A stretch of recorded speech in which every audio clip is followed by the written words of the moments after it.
Module Overview.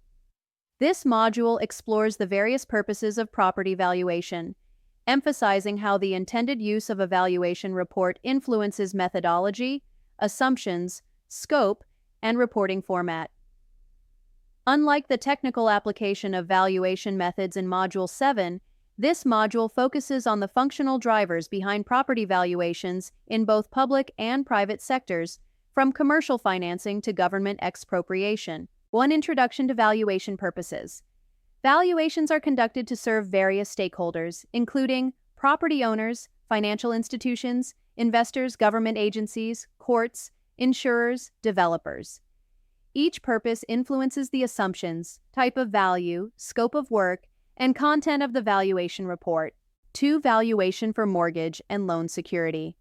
Banks and mortgage providers require valuations to assess loan-to-value (LTV) ratios, determine marketability and foreclosure potential, estimate forced sale value (FSV), key considerations, quick sale assumptions, legal ownership verification, risk-based adjustments, market volatility method used, investment or comparative approach. Valuer's role: provide objective, defendable value that protects lenders' interests in event of default. 3. Valuation for financial reporting, IFRS/GAAP. Companies must report real estate assets at fair value or depreciated cost under standards such as International Financial Reporting Standards, IFRS, Generally Accepted Accounting Principles, GAAP, valuation supports, balance sheet accuracy, asset impairment testing, revaluation surplus or deficit. Key standard, IAS 40, investment property. Value basis, fair value, exit price in an orderly transaction. Reporting requirements, evidence of market data, assumptions and adjustments disclosed. Auditor scrutiny. 4. Valuation for taxation. Valuations are required for property tax, land use charge, tenement rates, capital gains tax, stamp duty, estate inheritance tax. Authorities rely on mass appraisal methods for property tax, market value basis for estate tax. Challenges include political sensitivity, data inconsistency, property under-declaration, valuer's responsibility, transparency, defendability, compliance with Revenue Authority guidelines. 5. Valuation for insurance purposes. Insurance valuation estimates the cost to reinstate or replace a building in the event of total destruction. Value basis, reinstatement value, including demolition and professional fees, indemnity value, less depreciation. Approach. Used, cost method coverage, considerations, fire, flood, structural failure, loss of rent, consequential loss. Period of reconstruction. Errors can lead to underinsurance or overinsurance, affecting claim outcomes. Valuation for compulsory acquisition and compensation.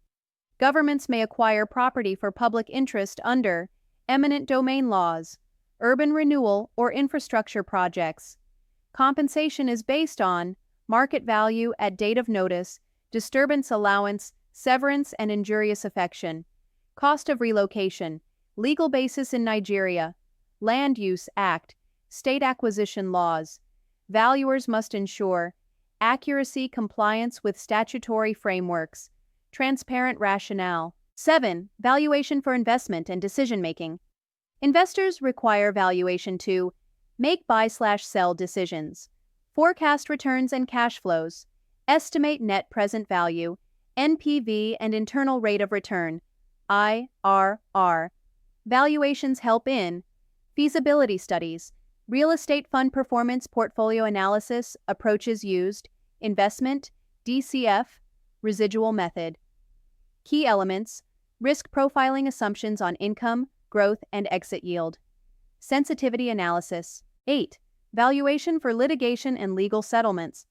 Courts require valuations in cases such as divorce, business dissolution, tenant disputes, fraud investigations.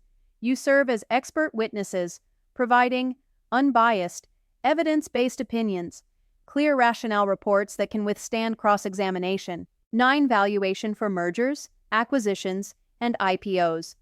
Corporate actions such as mergers, acquisitions, or public offerings, IPOs, require valuation of property portfolios to determine fair market value of assets, support share pricing, satisfy regulatory disclosures. You must work with auditors and investment bankers, ensure IFRS compliance, be prepared for institutional review. 10 Specialized valuations. Includes valuations for mining rights, billboards and telecom masts, cultural heritage properties, contaminated sites, airports, ports, and utilities. These require sector expertise, multidisciplinary inputs, specific assumptions, and valuation basis.